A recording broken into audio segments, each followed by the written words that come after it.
Okay. Gonna be a couple of things I'm gonna talk about today. Uh, adjust this camera a little bit.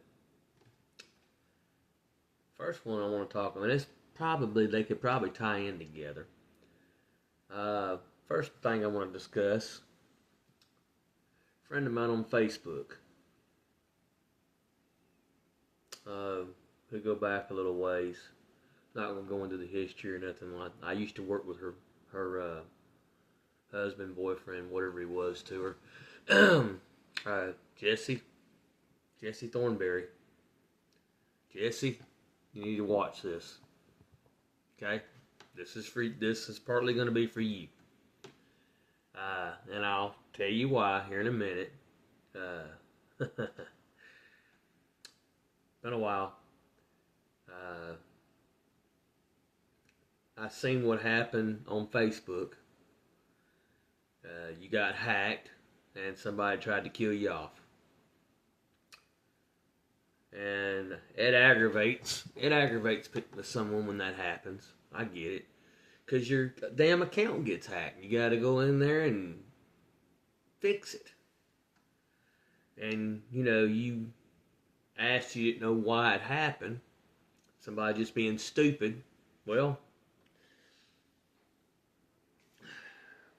as everyone should already know, if they don't, people in general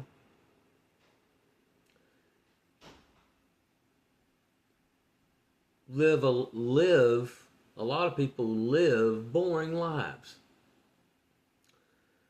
not because they have to, because they choose to. And you probably done pissed somebody off, made them jealous or whatever, and they decided to attack you. Or it might not be anybody you knew at all. Who knows? People are stupid, especially people on social media. They have nothing else better to do in life but to get out and get on here and aggravate other people. Pick a fight over whatever the subject matter is with no facts to back it up with. If it's on social media, it has to be true. Um, People are just dicks. It's sad that there's people that their lives are so boring they have to respond to everything on social media. Everything. They're right, you're wrong. Uh, they disagree with something you say, and they are allowed to have you flagged or banned. But you can't disagree to anything they say.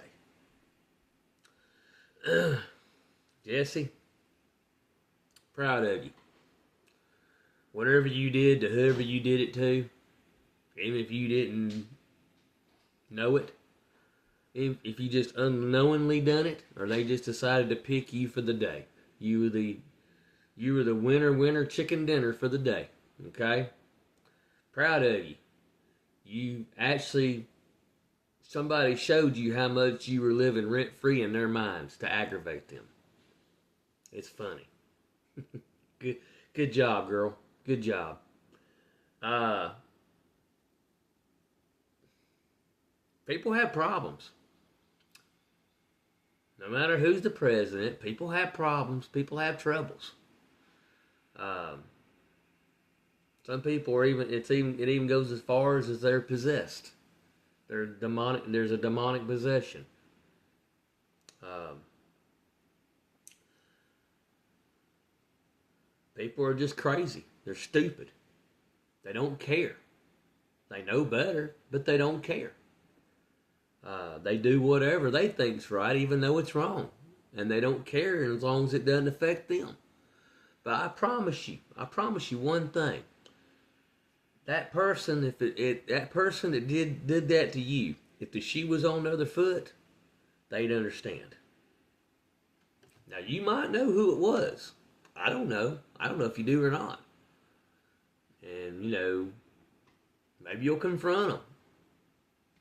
I don't know. Maybe it was just a gag. Not very funny, but maybe it was just a gag. But don't feel too bad about it, because you got put in the celebrity realm. Because celebrities are all the time being killed off on social media and given an obituary that doesn't exist, and then they're getting phone calls from people that close to them that know them. Hey, yeah, and they're answering the phone, says, "Well, I thought you were dead." I'm talking to you, ain't I? Who told you I was dead? It's all over Facebook. Nah. Well, it must be true if it's on Facebook, because I'm on the phone talking to you live and in person. But what they got on Facebook must be true, that I'm dead. Another reason why we say Facebook is full of shit.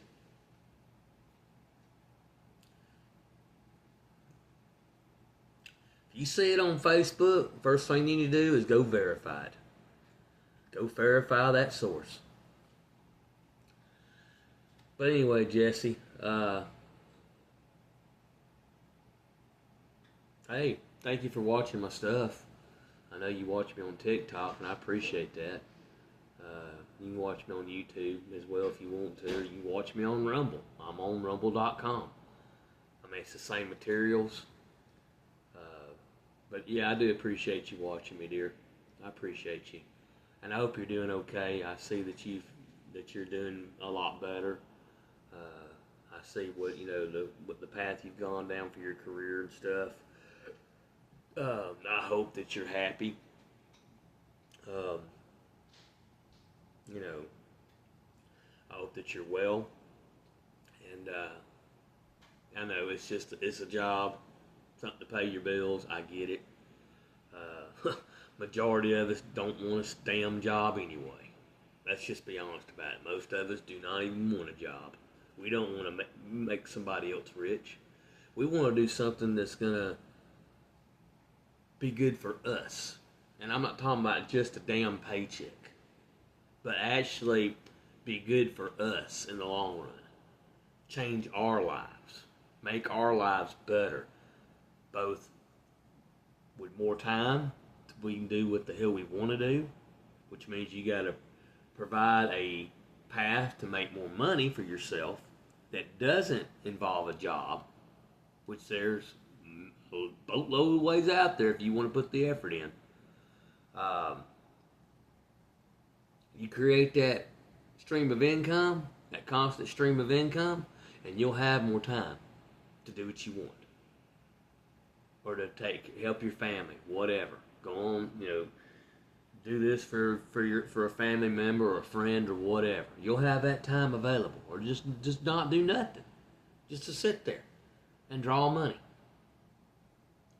That can be possible for your life, for everybody's life, mine included. So anyway, kudos to you, Jesse. Good job. Proud of you, girl. Hell,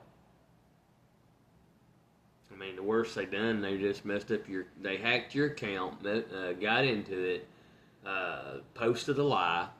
You finally got it all fixed, and you cleared the air. I mean, yeah, it could have been a whole lot worse. Money could have been involved. I mean, they could have gotten into your accounts. So, they could have gotten into your bank account, as far as that goes. And yeah, that can't happen when it comes to doing stuff like that. But anyway,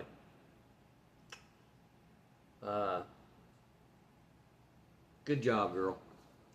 All right, people. Jesse, you too. Since I mentioned demonic possession, we're going to discuss demonic possession tonight. Tomorrow night, we're probably going to discuss how to be a good parent etiquette.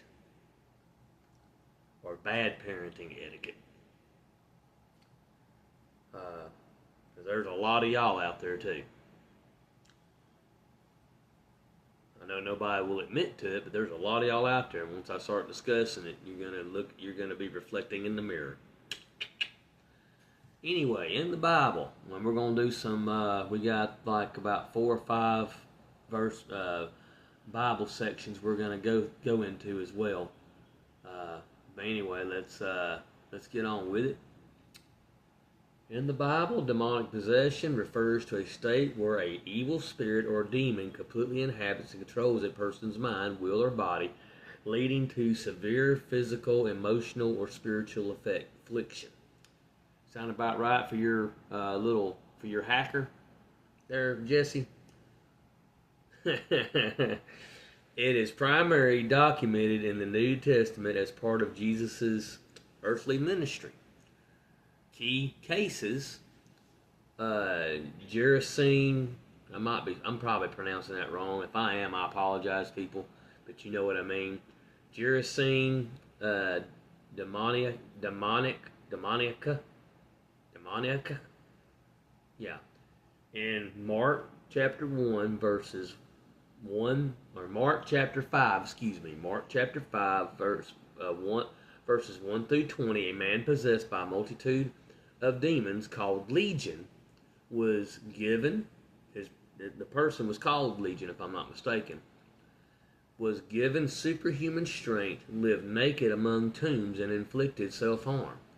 Jesus exorcised the demons, restoring the man to his right mind. So let's go read that. Go read that section. I'll try to be as quick as I can, but it's going to be a little long. And they came over unto the other side of the sea, into the country of the Gadarians.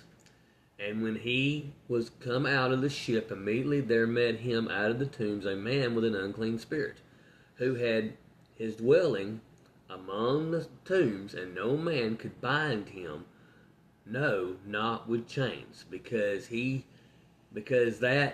had been often bound with fetters and chains, and the chains had been plucked asunder by him, and the fetters broken in pieces.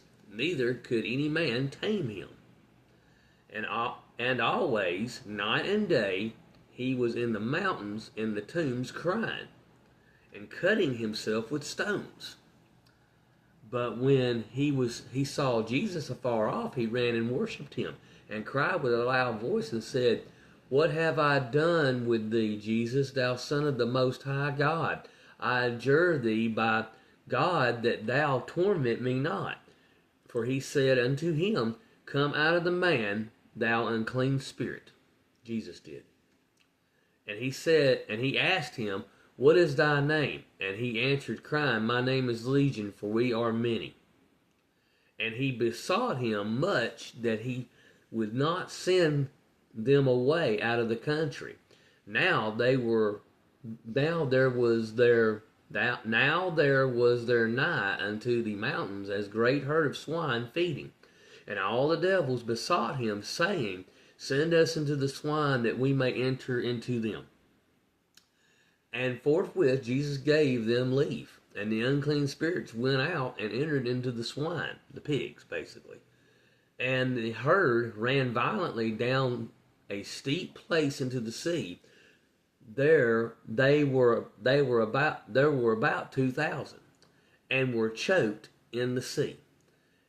And they that fed the swine fled and told it in the city and in the country. And they went out to see what it was that was done. And they came to Jesus and see him that was possessed with the devil, and had the legion,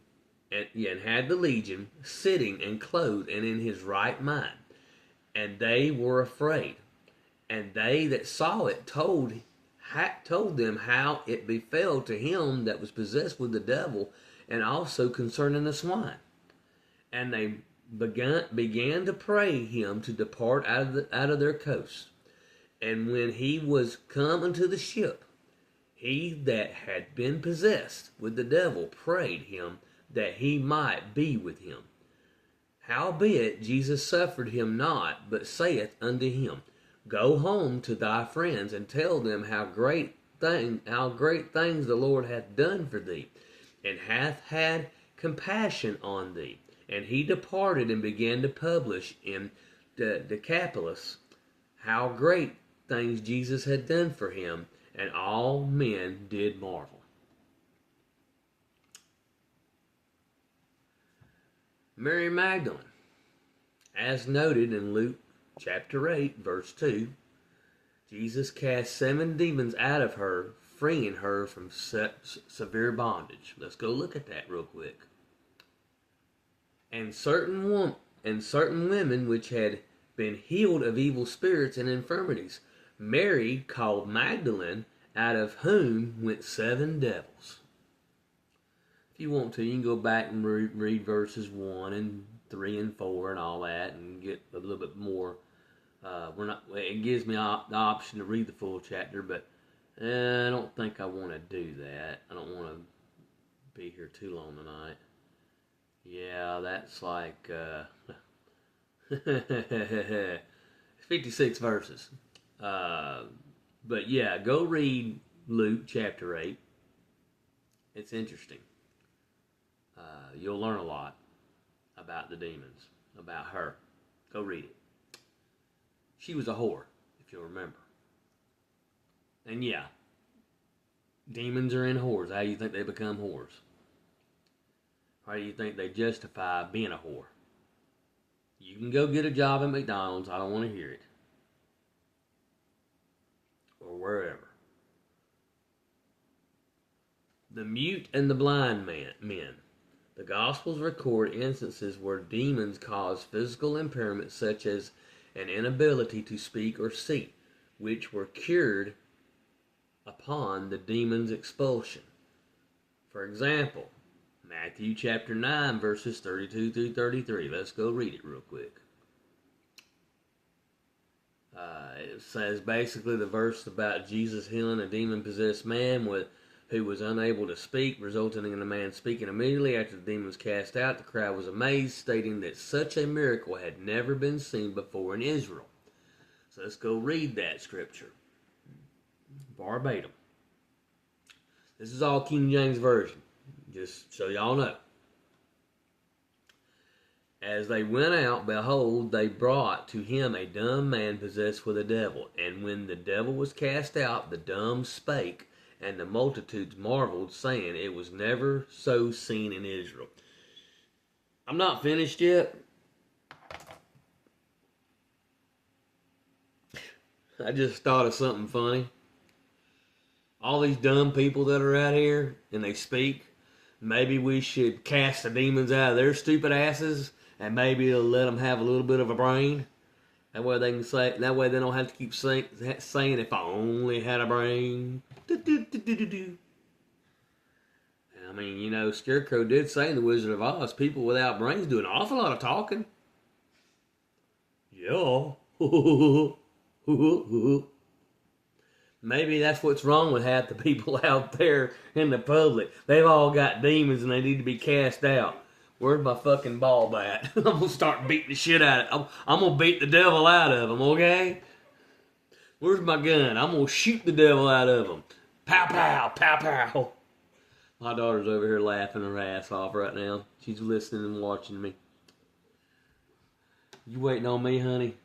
Okay, well, just give me a few minutes. Let me finish, okay? We'll do our routine. We got a little nightly routine we do. Anyway, back to it. Judas Iscariot. Judas Iscariot. The famous person who gave up Jesus for some gold coins. The person who gave up Jesus to be taken into custody, gone before a I don't even think it, yeah, had a trial, I think it was. Went to, was put on a cross, made him he carry his own cross to the crucifixion. Stood, was between, was posted up between two thieves. One that knew that he had done nothing wrong, knew who he was crucified, died, buried, and rose in 3 days. That's the same Judas that did all that. It was planned, it was meant to be, it was supposed to happen, but it happened. Because a demon got a hold of him. Let's talk about that. Unlike physical afflictions, the Bible describes Satan and demons influencing the will of individuals. Huh. Now, does that not sound familiar to you? Look at what goes on in the country and in the world. Tell me half them dipshits ain't demon possessed. There's something wrong with them. They're fuck up. Little fuckers. Little jackasses. They're ate up with demons. They're so ate up with them that God, ugh.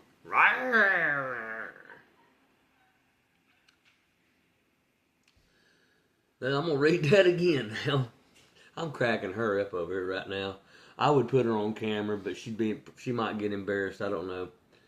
Me and you might need to do a video together one evening. What do you think? You think we ought to do a video together and talk about something? No. You did it with your BFF.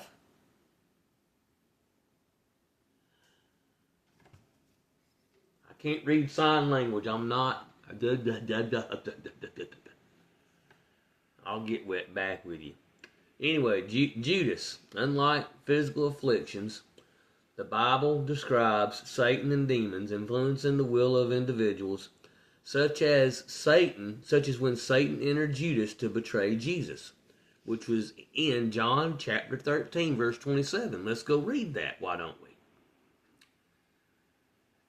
Now, I want you to read all of chapter 13, okay? Read up to when it all happens, and what happens after, and this and that. I'm going to read this verse. I'm going to tell you how many verses are in that chapter. And after the sop, Satan entered into him. Then said Jesus unto him, that thou doest, do quickly. Thou doest, do quickly. Jesus already knew what was about to happen. So he just told Satan, go for it. Let's just get it over with. Let's hurry up and get it done. If we got to do this, this was the plan. Let's just go get it done. That's what he told Satan. And Satan couldn't have done it unless Jesus permitted him to do it. Now understand that one. I'm not saying I don't understand it, because I do. Satan, even though he is powerful, when it comes to anything about Jesus or Jesus' followers, Jesus' children, God's children, Satan is not allowed to do anything at all unless they give him the authority to do it. He can't do anything with you. Now, I mean, if you're separated from God for a while, you've had your back turned to God. Jesus says they're not going to send Lucifer to you or any of his demons to you to do anything. That's just going to happen naturally, and God knows it's going to happen. And he's hoping, he already knows if something's going to make you, turn back to him and call upon him. And then ask for him to remove the demons or to remove Satan. And he'll do it. And that's it. And Satan has to listen. He has to. God's more powerful than him. Always has been. Even when Lucifer was an angel. He was. Matter of fact, I might do a video. I might do some videos on that subject. That might be a new series. Lucifer. We might discuss Lucifer and how all that happened. Anyway, to read the full chapter of John chapter 13, it's 38 verses. I'm not going to do it. I strongly encourage you, my viewers, and anybody that you share this with, go back and read John chapter 13. It's a very big eye opener. I know you've seen the movies, you've seen the videos, this and that and everything else, but reading it, it's like watching, how can I put it? It's like watching Jack Reacher. It's like watching the show Reacher, or the movies that came out about some of the books about Reacher. Watching the movie or watching the show about that book, yeah, it's good. But until you've actually read the book goes over more greater detail and helps you to understand and put all the pieces together. Because Hollywood's only going to show you, Hollywood's only going to show you so much about that book. You want to know the full aspect and detail about that book? Go read the book. The book is literally a script. It's literally a script. Published by a writer. Or by a publishing company, but the writer that wrote it. Alright, let's wrap this up. Biblical characteristics and symptoms. Symptoms. Physical and mental afflictions. Symptoms often mirrored what could be described as severe mental issues such as epileptic-like seizures, self-harm, muteness, and muteness. The scriptures sometimes distinguish between standard physical illnesses and demonic conditions. Supernatural knowledge. My nose is running. Supernatural knowledge or behavior. Possessed individuals sometimes recognized Jesus' divine entity before others did, calling him the Son of God, or exhibited superhuman strength.